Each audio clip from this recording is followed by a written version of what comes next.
Olá meus queridos, eu sou o Tiersneut e hoje é dia de analisar um filme pedido por um inscrito. Ou será que não é inscrito? Eu tô de olho. Wolf-Raiden, eu assisti Revolt e tive um misto de sensações enquanto via, algumas boas, outras nem tanto. Então aqui está a minha análise sincera do filme. E pra você que tá chegando agora no canal, assiste até o final e se gostar me dá um like e se inscreve. Não custa nada e você me ajuda a crescer. Dito isso, vamos ao filme.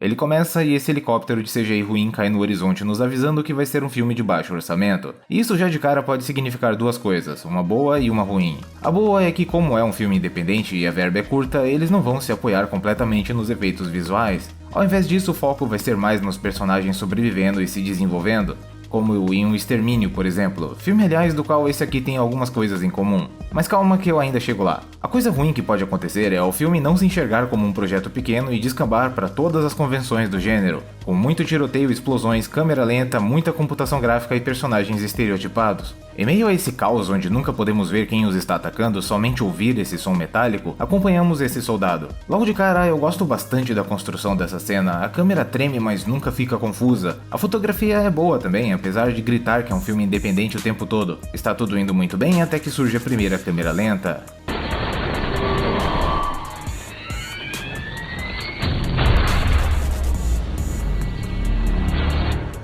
E isso me preocupou um pouco. Lembra que eu falei que esse filme tem um pouquinho de O Extermínio? Então, esse personagem acorda com amnésia e descobre que o mundo está todo destruído. Mas não antes de acontecer isso.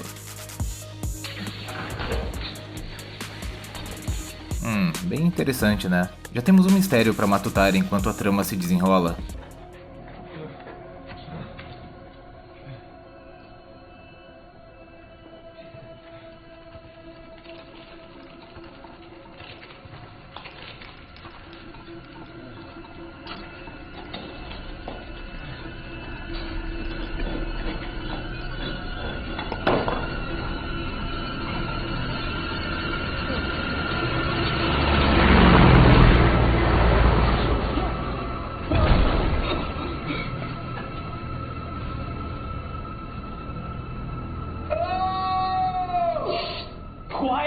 Eita porra! Por que ela não falou com ele antes? Que maldade! Eu vou acreditar que ela estava dormindo. Ela explica que nessa situação os humanos são tão perigosos quanto os invasores, e olha que são mesmo. Nairobi, where's Nairobi? Is that a real question? The capital of Kenya, East Africa. Eles estão na África. Isso abre margem para muita coisa interessante. Vamos ver como o filme lida com isso. Ela explica que é médica e que a invasão está acontecendo no mundo inteiro, e isso me deixou com medo, de novo, porque me deu uma vibe muito Guerra Mundial Z. Estamos vendo uma história se passando na África, certo? Nosso protagonista é um homem branco norte-americano, certo? A invasão está acontecendo no mundo todo, certo? E se esse cara, especificamente esse norte-americano, soldado, no leste da África, salvar o mundo? Então chega essa galera metendo louco. Oyo, Newakwa. Sure. Oyo, Newakwa. What are you saying? I'm negotiating. Parece que o nosso protagonista não fala só inglês. Peraí, olha isso. É impressão minha ou ele abriu a cela puxando uma alavanca ou corda que estava bem ali, ao alcance de qualquer um que estivesse do lado de dentro? Aí ele ataca o cara que abre a cela. A cena é bem feitinha e eu acho até legal esses planos com a TV mostrando um pouco do caos que tá acontecendo lá fora. Mas por que o jornal deixa pra lá. A médica se vira como pode contra os sequestradores e ele escapa. Enfrenta uns capangas e isso acontece. Nesse momento eu pensei que isso seria um recurso utilizado com frequência durante o longa e que o protagonista iria virar algum tipo de super-herói. Bem, vamos continuar aqui. Ele vê o que está nos invadindo e fazendo aquele som metálico. São esses robôs que parecem andar com hemorroidas. Eles de longe são bem ridículos, mas em close até que são bacanas de ver. Poxa vida, até os destroços do capô são de CGI. Custava colocar um pouco de entulho ali? Aí o roteiro dá uma ajudinha pro lado da doutora, porque não dava pra ela ter trancado o cara na cela e saído correndo quando teve a chance.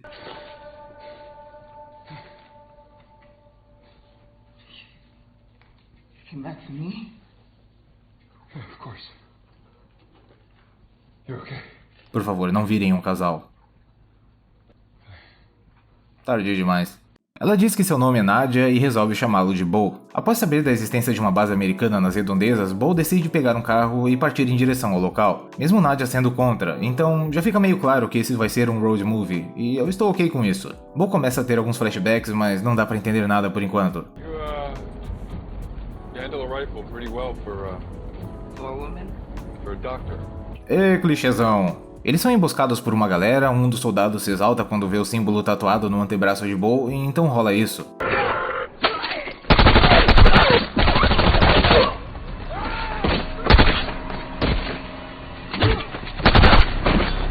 Drop your weapon, drop it now!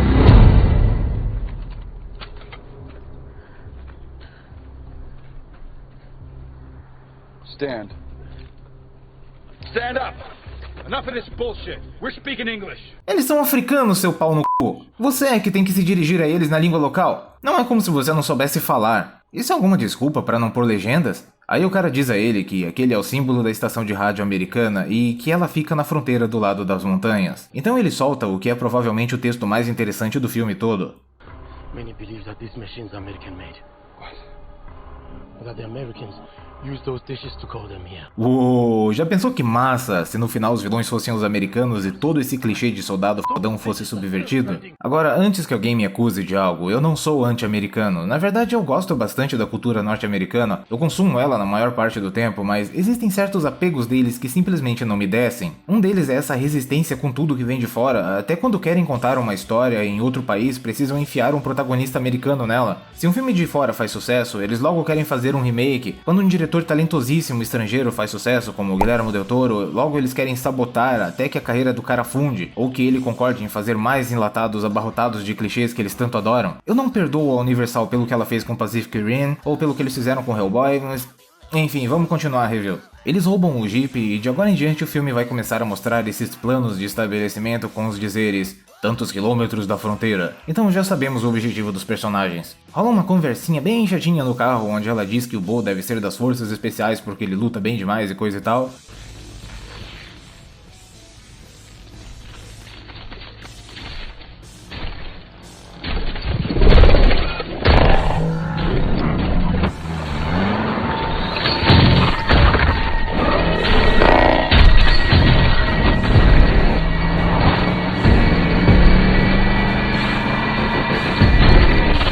A mira dessas coisas é tão boa quanto a de um Stormtrooper. Me surpreende como conseguiram exterminar a raça humana, um deles mal consegue atingir um Jeep em movimento. Tem essa cena do pai e da filha que morrem sem poder se defender que eu confesso não ter me tocado nem um pouco. Eu não sei se foi a construção dela ou o fato de que eu ainda não consegui comprar os protagonistas e ela toda do ponto de vista deles. Durante a noite ficamos sabendo um pouco mais sobre a Nadia. Ela é francesa e perdeu todo mundo que ela conhecia durante a invasão. Esse momento não é ruim, as cenas noturnas são as melhores desse filme porque fica possível esconder a baixa produção com a fotografia, e as cenas ficam bem charmosas, os personagens dão uma leve aproximada do público, mas ainda não caem nas nossas graças. Talvez se eles passassem mais tempo falando sobre o mundo antes da invasão, sabe, jogando conversa fora como humanos fazem por mais 1 ou 2 minutos seria bem saudável. Mas infelizmente eles são exatamente aquilo que nos foi apresentado no começo. Um é um soldado com amnésia e a outra é uma médica trabalhando longe de casa. Eles largam o carro e seguem a pé até caírem numa armadilha, e dessa vez são usados por essa galera como isca na tentativa de emboscar os robôs. O plano começa a dar certo e a máquina capota, o problema é que ele não estava sozinho e toma-lhe um show de más decisões, com personagens correndo em direção aos monstros, sendo que eles poderiam facilmente escapar pelas frestas das ruínas.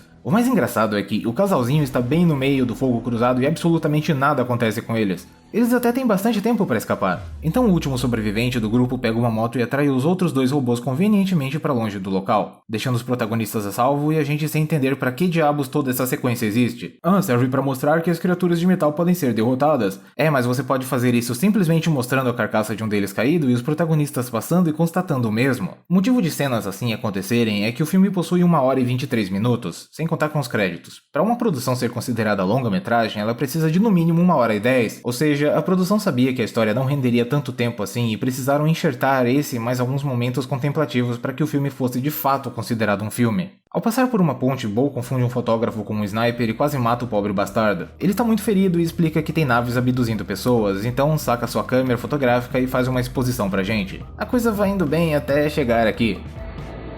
A child facing down a giant. This is it. This is the human spirit. De fato, o espírito humano é cuspir na cara da seleção natural. Quer dizer, olha pra isso, essa criança não tá nem distraindo o robô de matar alguém, ela simplesmente tá jogando a pedra ali porque ela tá pedindo pra morrer, é só isso. Eles se abrigam em algum lugar e o fotógrafo diz que tirou fotos da estação de rádio e das redondezas, o que pode ajudá-los a encontrar o lugar. Ele propõe a câmera em troca de tirarem a vida dele. Bo não consegue por causa dos flashbacks e o cara começa a fazer barulho, um robô parece estar se aproximando, a situação começa a ficar tensa até que...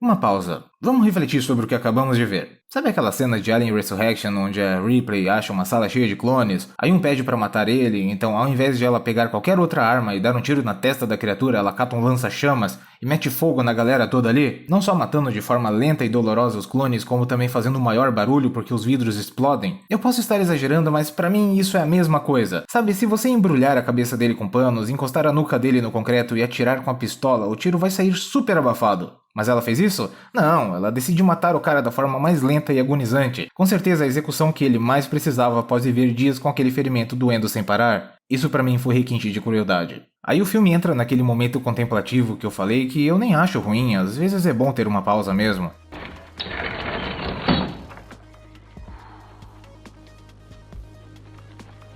This is an awesome car. It's an American car. Ah, merda, sério? Mais contemplação? Sarah Connor só que não? Aí, tá vendo? Acharam um caído. Então começa uma sequência muito estranha. Aparentemente uma daquelas naves de captura resolve surgir próxima a eles e solta um exército de robôs no meio do nada, e os robôs não conseguem atingir eles. Enfim, eles se abrigam em um porão em uma cena que estranhamente me lembra Twister. Ele vai beijar ela e então...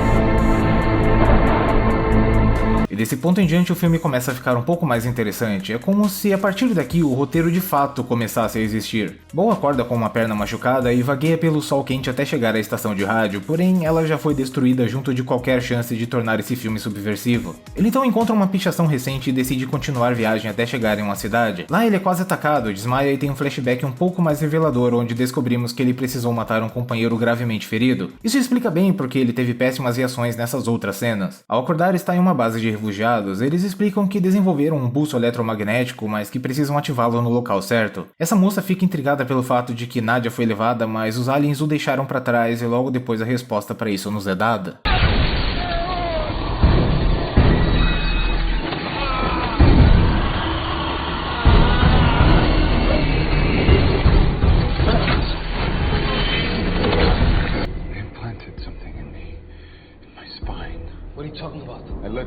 Pois é, você pode aceitar que os robôs sabiam o tempo todo onde ele estava por causa disso, mas não fizeram nada porque sabiam que ele os levaria até os humanos restantes. O problema é o que vai acontecer daqui pra frente. Imagina o seguinte, você é um rastreador vivo para uma frota de robôs burros que só sabem atirar e errar. Você está em um esconderijo cheio de pessoas que precisam sobreviver a todo custo. Qual das alternativas você escolheria? Alternativa A, se matar na esperança de que o sinal pare. Alternativa B, fugir o mais rápido possível para a direção oposta de onde os rebeldes pretendem ir a fim de enganar os alienígenas e ganhar tempo para os aliados. Alternativa C, fazer porra nenhuma e continuar junto do grupo agindo como se não soubesse que você é um alvo ambulante.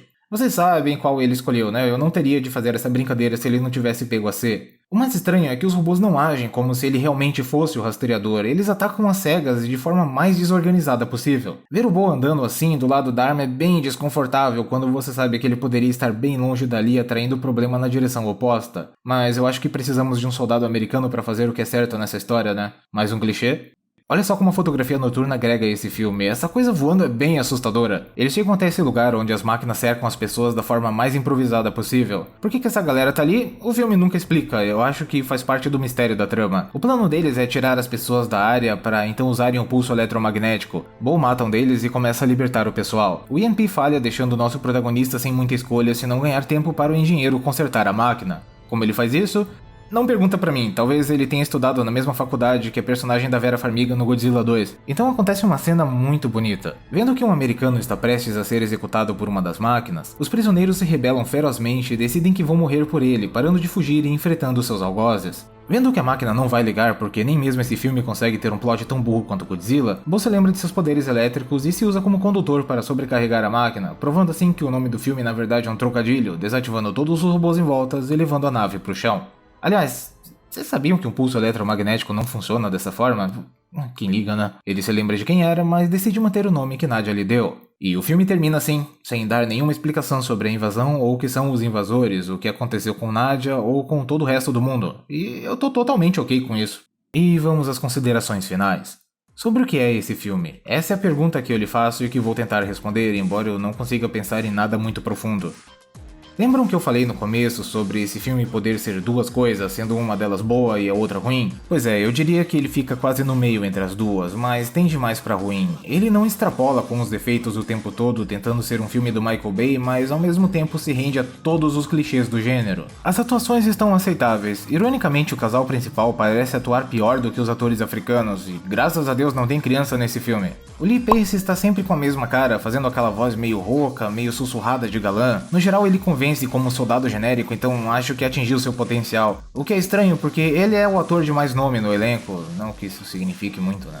Berenice Marlowe se esforça, mas parece estar se limitando muito, tentando parecer durona, quando a sua personagem se beneficiaria muito mais de expressões e falas mais espontâneas. Se o roteiro substituísse ela por um cara ou simplesmente não a incluísse na trama, ia dar na mesma. O que a deixa mesmo é com um jeito de par genérico romântico do herói e nada mais. Até mesmo depois que ela é abduzida, você não fica com tanta vontade assim de ver ela de novo. Na contramão da ação canastrona, o filme tenta ser mais intimista, trazendo algum foco na amnésia do protagonista e tentando nos fazer lamentar por ele quando Nadia se vai. E eu estaria mentindo se eu dissesse que não fiquei meio mal por ele nessa parte. O problema é que o Bo é genérico demais. Ele é forte, luta bem, atira bem, é bilíngue e é corajoso, mesmo sem a memória age como se soubesse de tudo, e o filme ainda força ele como um herói em um lugar onde ele claramente é um forasteiro. O fato do filme se passar no Quênia não agrega nada à trama, a única diferença é que todos os coadjuvantes são negros, e o fato de você ter um americano sendo herói não melhora muito. Eu não teria problema com isso se o filme realmente desenvolvesse histórias usando o cenário ou entregasse outros personagens importantes, mas ao invés disso decidiram fazer um road movie e deixar a galera mais interessante pro final. Entendam, eu não tô dizendo que o filme deveria ser cabeça, mas vai ser genérico? Você tem a chance de gravar em outro país uma história de invasão alienígena e vai apostar na vertente mais lugar comum? Não existe um conflito entre os personagens, uma busca de identidade, terror psicológico, nem mesmo clima de fim de mundo ele tem. Logo no começo a Nadia diz que morreram quase todas as pessoas, mas o filme tá sempre apresentando personagens aos pares. Eu não posso pegar pesado com a parte técnica do filme, como eu falei antes, ele claramente é um projeto independente. A câmera é competente, nunca treme demais, nunca corta demais durante a ação e enquadra bem as paisagens sem medo. O filme está sempre evitando as áreas mais civilizadas para não ter de gastar em enxertos digitais e quando faz, apesar de fracos, eles não chegam a estragar nada. Aliás, eu suspeito que a decisão de gravar na África foi justamente para não terem de filmar constantemente em centros urbanos, onde o filme definitivamente não convenceria como um fim de mundo. O visual dos inimigos tirando a navona que suga a gente não impressiona, talvez com exceção nos closes, onde dá pra ver que eles parecem ser feitos de sucata, o que aumenta mais a curiosidade sobre o que de fato é essa invasão. No final, Revolt é um filme que pode incomodar muita gente. Tem quem eu chamaria de racista, como fizeram com Resident Evil 5, mas eu prefiro simplesmente não queimar os meus neurônios discutindo questões raciais em cima de um projeto tão inofensivo. Pra ser sincero, eu nem acho que seja um filme terrível, só acho que acabou não tendo nada de relevante pra contar. O diretor Joe Miele também coescreveu o roteiro e o filme parece ser um projeto autoral dele, e adivinha só, ele fez 2 curtas-metragens baseados em jogos antes de dirigir esse filme, um de Half-Life e outro de Assassin's Creed. E eu juro que algumas coisas nesse filme realmente me lembram Half-Life 2, principalmente o terceiro ato, mas, é claro, isso não basta. Ele tem talento, pode vir a dirigir algo relevante no futuro, mas, por enquanto, só conseguiu fazer mais um curta-metragem com duração de longa. E esse vídeo vai ficando por aqui. Se você me acompanhou até aqui, você deve ser uma pessoa muito especial. Se gostou do vídeo, me dá um like, eu te convido a ver outros vídeos do canal e se gostar, peço que se inscreva. Eu vou indo nessa e até logo.